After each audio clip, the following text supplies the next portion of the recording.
وعباد الرحمن الذين يمشون على الأرض هونا وإذا خاطبهم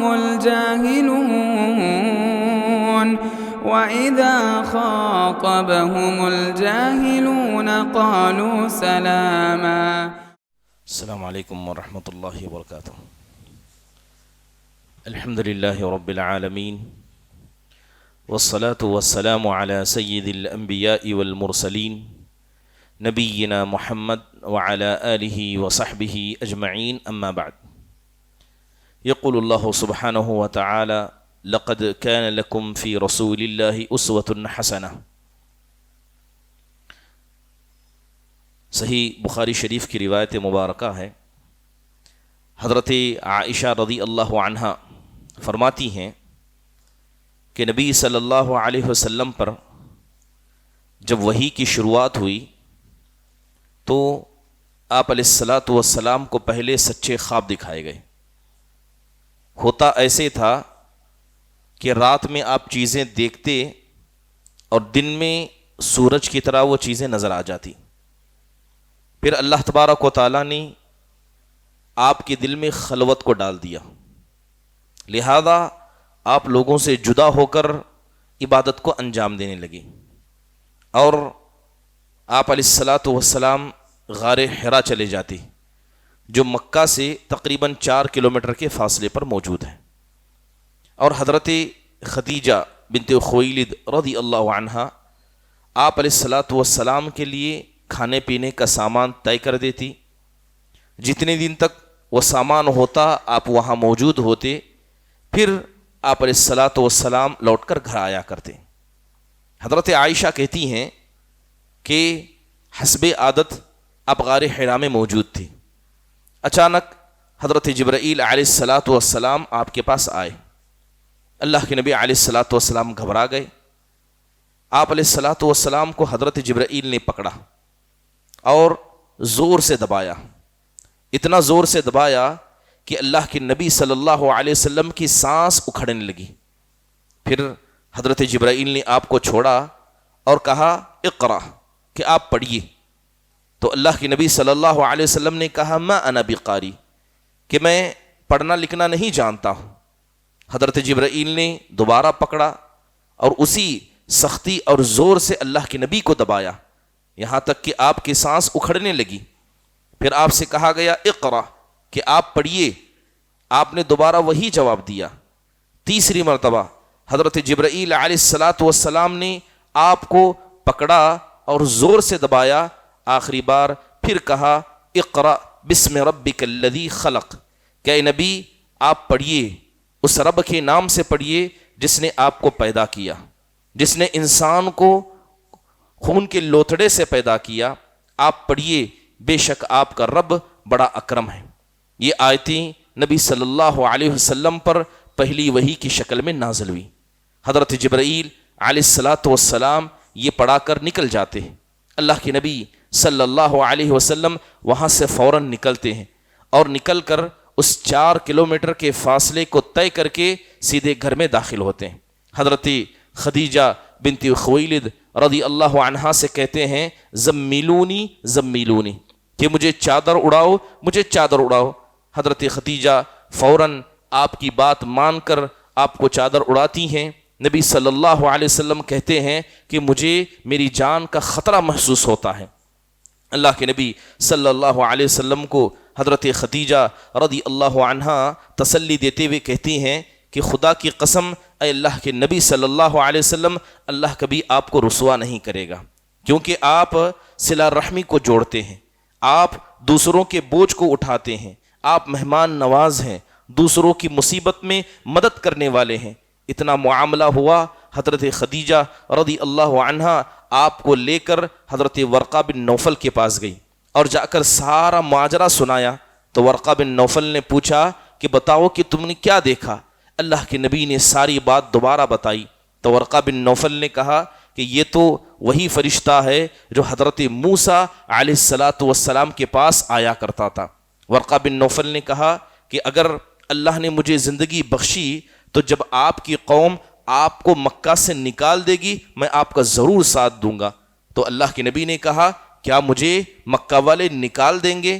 محترم حاضرین، یہ مکمل صحیح بخاری شریف کی روایت مبارکہ ہے جس کے اندر جناب محمد الرسول اللہ صلی اللہ علیہ وسلم پر پہلی وحی کے نزول کے حوالے سے کچھ بنیادی باتوں کا تذکرہ کیا گیا۔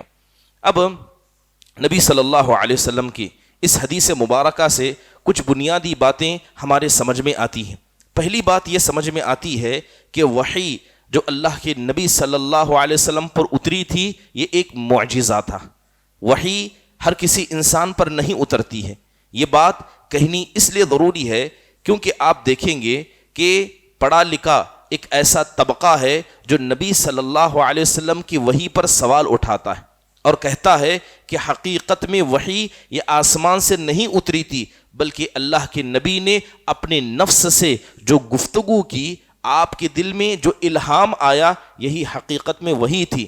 جبکہ یہ حدیث مبارکہ صاف طور پر ثابت کرتی ہے کہ حضرت جبرائیل کا آنا، اللہ کے نبی صلی اللہ علیہ وسلم کو دبانا، آپ سے پڑھنے کا مطالبہ کرنا، یہ سارا معاملہ انسان کے نفس میں نہیں بلکہ انسان کی طاقت کے باہر کا معاملہ تھا، اور اللہ تبارک و تعالیٰ نے اس طرح آپ کو پڑھنے کا حکم دیا۔ دوسری اہم بات اس سے یہ ہمیں سمجھ میں آتی ہے کہ جب اللہ کے نبی صلی اللہ علیہ وسلم کو حضرت جبرائیل نے دبایا، پڑھنے کا حکم دیا تو آپ گھبرا گئے تھے۔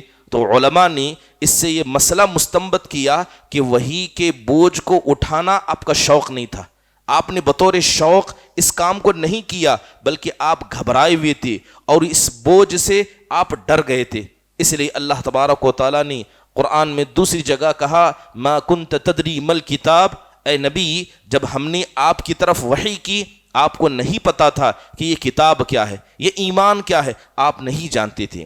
تیسری اہم بات اس قصے سے جو ہمیں سمجھ میں آتی ہے وہ یہ ہے کہ علم یہ کسی بھی فرد اور معاشرے کی اصلاح کا اصل ذریعہ ہے۔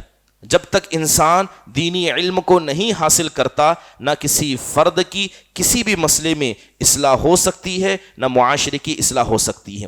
اس لیے اللہ تبارک و تعالیٰ نے جو پہلی وحی اتاری وہ علم کی بنیاد پر تھی، وہ علم کے حوالے سے تھی۔ بلکہ جب آپ قرآن پڑھیں گے تو اللہ تبارک و تعالیٰ نے حصوں کو دو میں تقسیم کر دیا، وقت کو دو حصوں میں تقسیم کر دیا۔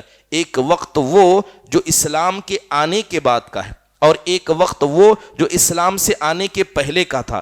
تو اللہ تبارک و تعالیٰ نے اسلام سے پہلے والے وقت کو زمانے جاہلیت سے تعبیر کر دیا اور اسلام کے آنے کے بعد والے وقت کو اسلام سے، علم سے تعبیر کر دیا۔ ایک اہم نقطہ اس حدیث مبارکہ سے جو ہمیں سمجھ میں آتا ہے وہ یہ ہے کہ انسان کے پاس ایسے اعمال ہونے چاہیے جس نے اسے خلوت میں انجام دیا ہو، جس نے اسے لوگوں سے چھپ کر انجام دیا ہو تاکہ اس میں وہ اپنی نفس کا محاسبہ کر سکے۔ اللہ کے نبی صلی اللہ علیہ وسلم کو اللہ تعالیٰ نبوت دینا چاہتا تھا تو اللہ تبارک و تعالیٰ نے آپ کو لوگوں سے جدا کر دیا، آپ کے نفس میں خلوت کو ڈال دیا تاکہ جو مکہ کا ماحول تھا، جو برائیاں تھی، جو برے دوست، برے لوگ تھے، ان سب سے آپ علیہ الصلاۃ والسلام جدا ہو کر چلے گئے۔ یقیناً یہ اصلاح کا ایک اہم طریقہ ہے کہ جب تک انسان برے لوگوں سے، برے معاشرے سے، بری سوسائٹی سے دور نہیں ہوتا، اللہ تبارک و تعالیٰ اسے اصلاح کی توفیق نہیں دیتا۔ یہی بات حضرت ابراہیم علیہ الصلاۃ والسلام نے بھی کی تھی۔ حضرت ابراہیم نے کہا وَأَعْتَزِلُكُمْ وَمَا تَدْعُونَ مِن دُونِ اللَّهِ، کہ میں تم سے جدائی اختیار کرتا ہوں اس شرک سے جسے تم انجام دیتے ہو، قریب ہے کہ میرا رب مجھے دعا کی توفیق عطا فرمائے۔ محترم حاضرین، تو لہذا اس سے یہ بات سمجھ میں آئی کہ انسان کے پاس اپنی زندگی میں ایک ایسا وقت ہونا چاہیے جس میں اس نے صرف اللہ کو یاد کیا ہو، جیسے کہ رمضان مبارک کے مہینے میں اعتکاف کی سنت مبارکہ ہے۔ یہ اعتکاف کہیں یا خلوت میں اللہ کو یاد کرنا کہیں، ابن حجر الہیثمی رحمہ اللہ نے لکھا ہے کہ دنیا کے اندر کوئی بھی نبی نہیں آیا مگر اللہ نے انبیاء کو خلوت والے اعمال کا حکم دیا کہ کچھ اپنے وقت میں ایسے وقت کو طے کریں جس میں وہ صرف اللہ سبحانہ و تعالیٰ کو یاد کر سکیں۔ اس قصے سے ایک اہم بات ہمیں یہ بھی سمجھ میں آتی ہے کہ جب بھی کوئی نبی آئے ہیں تو ان نبیوں کا مقابلہ انہیں جھٹلانے سے اور انہیں قوم سے نکالنے کی دھمکی کے ذریعے دیا گیا۔ یہی وجہ تھی کہ جب ورقہ بن نوفل نے کہا کہ جب آپ کی قوم آپ کو یہاں سے نکال دے گی تو میں آپ کی پرزور تائید کروں گا، تو اللہ کے نبی نے تعجب کرتے ہوئے کہا کیا میری قوم مجھے مکہ سے نکال دے گی؟ محترم حاضرین، یہ انبیاء علیہم السلام کی سنت رہی ہے کہ جب بھی انبیاء قوم میں گئے ہیں، قوم والوں نے جو دھمکیاں دی اس کے اندر سر فہرست قوم سے نکالے جانے کی تھی۔ جیسے کہ اللہ تعالیٰ نے حضرت لوط کے بارے میں کہا فما كان جواب قومه الا ان قالوا اخرجوا آل لوط من قريتكم، ان کا کوئی جواب حضرت لوط کی دعوت پر نہیں تھا، یہاں تک کہ انہوں نے کہا کہ لوط کو اپنی بستی سے نکال دیا جائے۔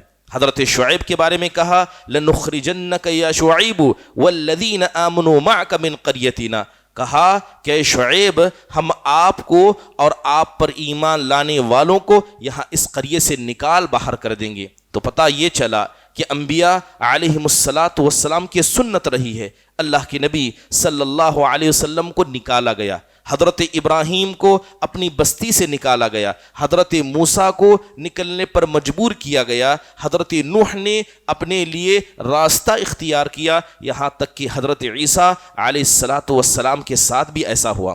تو پتہ یہ چلا کہ ہر مسلمان کو اس کے لیے تیار ہونا چاہیے، اگر وہ ایمان والا ہے، اللہ سے ڈرتا ہے، حقیقی طور پر سنت پر عمل کرتا ہے، تو CAA ہو یا NRC ہو اس کی زندگی میں کبھی نہ کبھی آئے گی، اور مسلمان اس کے لیے ہمیشہ تیار رہتا ہے۔ ایک اہم بات اس مسئلے سے جو ثابت ہوتی ہے وہ یہ کہ نیک بیوی یہ اللہ تبارک و تعالیٰ کی ایک بڑی نعمت ہے۔ نیک بیوی کا ملنا اللہ کی بڑی نعمت ہے، کیونکہ نیک بیوی ایک آدمی کی زندگی میں بہت ساری آسانیاں پیدا کرتی ہے۔ اس لیے اللہ کے نبی نے کہا الدنیا کلھا متاع، کہ یہ دنیا سارا کا سارا ساز و سامان ہے جس سے انسان فائدہ اٹھاتا ہے، لیکن سب سے بہترین سامان بہترین اور نیک عورت ہے۔ نبی صلی اللہ علیہ وسلم کی اس حدیث پر غور کریں کہ جب حضرت عائشہ رضی اللہ عنہ نے حدیث بیان کی کہ اللہ کے نبی صلی اللہ علیہ وسلم ڈر کر گھر میں تشریف لائے، تو حضرت خدیجہ نے کیا کیا؟ یہ سوال نہیں کیا کہ آپ کیوں پریشان ہیں، نہ یہ سوال کیا کہ معاملہ کیا ہوا ہے، فوراً اللہ کے نبی کی بات کو مانا، انہیں چادر اڑایا، انہیں بٹھایا، اپنے قریب رکھا، اور اللہ کے نبی صلی اللہ علیہ وسلم کے دل کو آرام پہنچانے کے لیے انہیں تسلی بخش الفاظ کہے۔ اگر اس کے علاوہ اگر حضرت خدیجہ ہو یا عام عورت نیک نہ ہو تو ایسے سوالات لازمی طور پر آتے ہیں جو ایک پریشان مرد کو اور پریشان کر دیتے ہیں۔ یہی وجہ تھی کہ حضرت خدیجہ رضی اللہ عنہا ایک سمجھدار عورت تھی، بہت سارے احسانات اللہ کے نبی پر انہوں نے کیے تھے، اور اللہ کے نبی صلی اللہ علیہ وسلم ان کے احسانات کو یاد رکھا کرتے۔ بہت ساری حدیثوں کے اندر آپ نے سنا، جیسے کہ حضرت عائشہ رضی اللہ عنہا کے بارے میں آتا ہے کہ اللہ کے نبی صلی اللہ علیہ وسلم گھر میں تشریف تھے، ایک عورت نے سلام کیا، اللہ کے نبی اٹھے، اچانک اٹھ کر آپ نے کہا اللہم حالہ، اے اللہ کیا یہ حالہ ہیں؟ یہ حالہ حضرت خدیجہ رضی اللہ عنہا کی بہن تھی، حالہ بنت خویلد۔ جیسے ہی انہوں نے سلام کیا اللہ کے نبی ان کو پہچان گئے۔ حضرت عائشہ رضی اللہ عنہا کو یہ معاملہ پسند نہیں آیا، لہذا جب وہ چلی گئی تو حضرت عائشہ نے کچھ الفاظ کہنے لگی کہ اے اللہ کے نبی صلی اللہ علیہ وسلم، آپ ابھی بھی اس قریش کی بوڑھی عورت کو یاد کرتے ہیں جبکہ اللہ تعالیٰ نے آپ کو جوان بیویاں عطا کی ہیں۔ اللہ کے نبی صلی اللہ علیہ وسلم غصہ ہو گئے، آپ علیہ السلام کہنے لگے کیا تم اس عورت کے بارے میں گفتگو کرتی ہو؟ خدا کی قسم اس عورت نے مجھے اس وقت سہارا دیا جب تمہاری قوم نے میرا انکار کیا، اس نے میری اس وقت تصدیق کی جب سب نے مجھے جھٹلا دیا، بلکہ جو اولاد اللہ نے مجھے عطا کی وہ سب اس عورت کے پیٹ سے تھی۔ حضرت عائشہ رضی اللہ عنہا کہتی ہیں کہ اللہ کے نبی کا غصہ دیکھ کر میں نے طے کر لیا کہ اس کے بعد کبھی بھی میں حضرت خدیجہ رضی اللہ عنہا کے بارے میں کچھ نہیں کہوں گی۔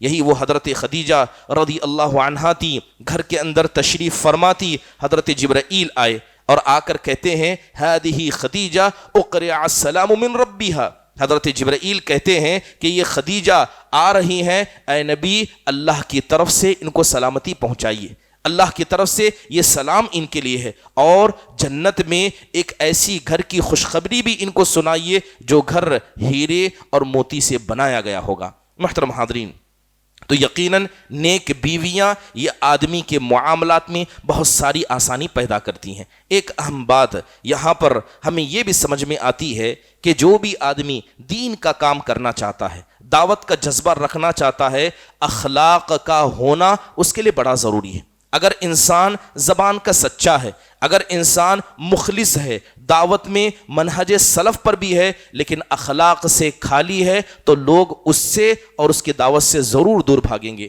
حدیث کے اندر دیکھیں کہ جیسے ہی اللہ کے نبی صلی اللہ علیہ وسلم گھر میں ڈر کر آئے تو حضرت خدیجہ نے سب سے پہلے آپ کے اچھے اخلاق کا ذکر کیا، اور یہی وہ اچھے اخلاق تھے جس کو آپ نے نبی بننے کے بعد بھی اپنایا، یہاں تک کہ اللہ نے کہا وَلَوْ كُنْتَ فَضًّا غَلِيظَ الْقَلْبِ لَانفَضُّوا مِنْ حَوْلِكَ، اے نبی نبوت سے پہلے آپ بڑے مہمان نواز تھے، آپ لوگوں کی خدمت کرتے تھے، لوگوں کی مصیبت میں مدد کرتے تھے، اور نبی بنائے جانے کے بعد یہ اللہ کا فضل ہے کہ اللہ نے آپ کو رحم دل بنایا ہے۔ اگر آپ دل کے نرم مزاج کے نرم نہ ہوتے، یہ جو لوگ ارد گرد آپ کے بیٹھے ہیں سب سے دور ہو جاتے، سب آپ سے چھٹ جاتے۔ تو پتہ یہ چلا کہ اخلاق یہ لوگوں کو ایک ساتھ رکھنے کا بڑا ذریعہ ہے۔ اس کے علاوہ ایک بات ہمیں یہ بھی سمجھ میں آتی ہے کہ اللہ تبارک و تعالیٰ نے نبوت کے لیے جس شخصیت کا انتخاب کیا تھا وہ عام انسان نہیں تھے، عام انسانوں میں سے نہیں تھے۔ اللہ کے نبی صلی اللہ علیہ وسلم قوم میں اپنی سچائی کے مسئلے میں مشہور تھے، برائیوں سے بچنے کے مسئلے میں اللہ تبارک و تعالیٰ نے آپ کو عزت بخشی تھی، بلکہ اللہ تبارک و تعالیٰ نے آپ کو تیار کیا تھا، آپ کو نبی بنانے سے پہلے آپ کے دل کو پاک کیا تھا۔ اسی بنیاد پر علماء اکرام کہتے ہیں کہ اگر کوئی آدمی قرآن کو سیکھنا چاہتا ہے تو ضروری ہے کہ اس کا دل دنیا وما فیہا کے تمام مشاغل سے فارغ ہو۔ اگر اس کے دل میں دنیا بھی ہو، اس کی محبت بھی ہو، اور قرآن کو بھی جمع کر لے، تو قرآن کے جو فوائد اور ثمرات اس کی زندگی میں نظر آنے چاہیے وہ ان سارے فوائد سے محروم ہوگا، کیونکہ دل میں دو چیزیں ایک ساتھ اکٹھا نہیں ہو سکتی۔ محترم حاضرین، ایک اہم بات اس سے یہ بھی سمجھ میں آتی ہے کہ جب انسان کو کسی مسئلے کا علم نہ ہو تو وہ جائے علماء سے سوال کرے۔ حضرت خدیجہ رضی اللہ عنہا فوراً ورقہ بن نوفل کے پاس گئی، انہیں نہیں پتا تھا کہ معاملہ کیا ہے، جاتی ہیں اور سارا مسئلہ ذکر کرتی ہیں۔ محترم حاضرین، جب یہ وحی اتری اس کے بعد جیسے کہ تاریخی روایتوں میں ثابت ہے کہ پہلی وحی اترنے کے بعد ایک لمبا عرصہ دوسری وحی نہیں اتری، تقریباً 3 سال یا 2.5 سال تک وحی منقطع رہی۔ اللہ کے نبی صلی اللہ علیہ وسلم نے وحی کے اترنے کے بعد سری دعوت کا کام انجام دینا شروع کیا، انفرادی دعوت آپ نے دینا شروع کیا۔ سب سے پہلے لوگ جو اللہ کے نبی صلی اللہ علیہ وسلم کی دعوت سے متاثر ہوئے تھے اس میں حضرت خدیجہ سر فہرست تھی، حضرت ابو بکر تھے، حضرت علی بن ابی طالب اور زید بن حارثہ تھے۔ اس کے بعد سب سے پہلے جن لوگوں نے اسلام کی دعوت کو لوگوں کے سامنے علی الاعلان قبول کیا وہ بھی 7 افراد تھے، جس میں خود اللہ کے نبی، حضرت ابو بکر، حضرت عمار، سمیہ، حضرت صہیب، حضرت بلال اور حضرت مقداد بن اسود رضی اللہ عنہم اجمعین تھے۔ اس کے بعد مشرکین مکہ نے اللہ کے نبی صلی اللہ علیہ وسلم کو ستانا شروع کیا اور صحابہ کو پریشان کرنا شروع کیا، یہاں تک کہ وقت آیا جب 5 بعثت یعنی نبی بنائے جانے کے 5 سال کا وقت ہوا تو اللہ کے نبی نے صحابہ کو ہجرت کا حکم دیا، اور سب سے پہلی ہجرت حبشہ کی طرف کی گئی، جس میں 12 مرد اور 4 عورتیں تھیں، جس کے اندر حضرت عثمان اور آپ کی بیٹی حضرت رقیہ بنت محمد صلی اللہ علیہ وسلم موجود تھی۔ اس کے بعد حضرت حمزہ رضی اللہ عنہ مسلمان ہوتے ہیں، دوسری ہجرت بھی ہو جاتی ہے، پھر حضرت عمر اسلام لاتے ہیں۔ اسلام کو بڑی طاقت ملتی ہے۔ مشرکین مکہ اس معاملے کو دیکھ کر برداشت نہیں کرتے، آخرکار طے کر لیتے ہیں کہ مسلمانوں کا بائیکاٹ کیا جائے گا۔ خاص کر حضرت حمزہ اور حضرت عمر کے مسلمان ہونے کے بعد اسلام کو بڑی تقویت مل رہی تھی، تو اس کے بعد اللہ کے نبی صلی اللہ علیہ وسلم کو، آپ کے خاندان کو اور مسلمانوں کو شعبے ابی طالب کے اندر بائیکاٹ کر دیا جاتا ہے۔ اس کے بعد تھوڑا سا عرصہ گزرتا ہے، اللہ کے نبی صلی اللہ علیہ وسلم جب وہاں سے باہر آتے ہیں، ایک بڑا صدمہ آپ کو آپ کی بیوی کے وفات کے ذریعے ملتا ہے، اور وہ کون تھی؟ حضرت خدیجہ بنت خویلد رضی اللہ عنہا تھی۔ اس کے بعد اللہ کے نبی صلی اللہ علیہ وسلم طائف کے سفر پر نکلے۔ طائف کے سفر میں کیا ہوا ہم نے بارہا سنا۔ جب آپ وہاں سے لوٹ رہے تھے تو اللہ نے بطور تسلی کہ ان طائف والوں نے آپ پر ایمان قبول نہیں کیا، تو کیا ہوا؟ اللہ تعالیٰ نے جنوں کی ایک جماعت کو بھیجا جو آپ پر ایمان لائی۔ پھر اس کے بعد اللہ کے نبی علیہ الصلاۃ والسلام کو ایک اور دوسرا صدمہ لگا، وہ آپ کے چچا ابو طالب کے انتقال کا تھا۔ پھر اس کے بعد اللہ کے نبی صلی اللہ علیہ وسلم نے حضرت خدیجہ کے انتقال کے بعد جو پہلی شادی کی وہ حضرت سودا بنت زمعہ رضی اللہ عنہا تھی۔ پھر اس کے بعد تیسری شادی اللہ کے نبی صلی اللہ علیہ وسلم کی حضرت عائشہ سے ہوئی۔ اس کے بعد مدینہ تک اسلام پہنچ چکا تھا، اور سب سے پہلے بیعت العقبہ الاولی اسی درمیان پیش آئی، جب اللہ کے نبی علیہ الصلاۃ والسلام پر مصیبتوں کے پہاڑ زیادہ ہو گئے تو اللہ تبارک و تعالیٰ نے آپ کو اسراء اور معراج پر بلایا۔ 5 وقتہ نمازیں آپ کو عطا کی گئی۔ اللہ کے نبی صلی اللہ علیہ وسلم لوٹتے ہیں اور مدینہ کے اندر ایمان اور مضبوط ہو جاتا ہے، اور دوسری بیعت عقبہ ہو جاتی ہے۔ اسی کے بعد انشقاق قمر کا واقعہ پیش آیا، اور اس کے بعد مشرکین مکہ نے دیکھا کہ اسلام مکہ سے ہٹ کر مدینہ پہنچ چکا ہے، تو ان لوگوں نے آخرکار اللہ کے نبی صلی اللہ علیہ وسلم کے قتل کا ارادہ کیا، اور دارالندوہ کے اندر جو کچھ ہوا آپ نے سنا ہے۔ پھر اس کے بعد اللہ تبارک و تعالیٰ نے آپ کو ہجرت کی اجازت دی۔ جناب محمد الرسول اللہ صلی اللہ علیہ وسلم کی زندگی کی یہ مکہ کی زندگی تھی جو مختصر آپ کے سامنے رکھی گئی۔ اگر نبی صلی اللہ علیہ وسلم کی زندگی کے ایک ایک پہلو کو دیکھا جائے، یقین جانیے کہ ہر پہلو میں مسلمانوں کے لیے عقیدے کے نصیحتیں آپ کو ملیں گی، عبادت کی نصیحتیں آپ کو ملیں گی، اخلاقی نصیحتیں ملیں گی، بلکہ ایک فرد ہو یا معاشرہ ہو جو نصیحتیں اسے دنیا میں اور آخرت میں کامیاب ہونے کے لیے مل سکتی ہیں، ساری نصیحتیں نبی صلی اللہ علیہ وسلم کی زندگی میں اللہ نے رکھی۔ اس لیے اللہ نے کہا لقد کان لکم فی رسول اللہ اسوۃ حسنہ، کہ نبی صلی اللہ علیہ وسلم کی زندگی تم سب کے لیے نمونہ ہے۔ اللہ تعالیٰ سے دعا ہے اللہ تبارک و تعالیٰ ہم سب کو جناب محمد الرسول اللہ صلی اللہ علیہ وسلم کی سیرت کو سننے، اس پر حاصل ہونے والے فوائد کو اپنی زندگی میں نافذ کرنے والوں میں سے بنائے، آمین۔ اقول قولی هذا واستغفر الله لي ولكم ولسائر المسلمين من كل ذنب فاستغفروه انه هو الغفور الرحيم۔ جزاكم الله خير واحسن الله اليكم۔ السلام عليكم ورحمۃ اللہ وبرکاتہ۔ مسجد عباد الرحمن کے پلیٹ فارم سے ہونے والی دعوت و تبلیغ کے مشن کو آگے بڑھانے میں ہمارا بھرپور ساتھ دیں۔ علم و عمل سے ناطہ جوڑنے کے لیے اہل علم سے جڑیں۔ مسجد عباد الرحمن کے یوٹیوب چینل کو سبسکرائب کریں اور آگے شیئر کرنا ہرگز نہ بھولیں۔ فجزاکم اللہ خیر۔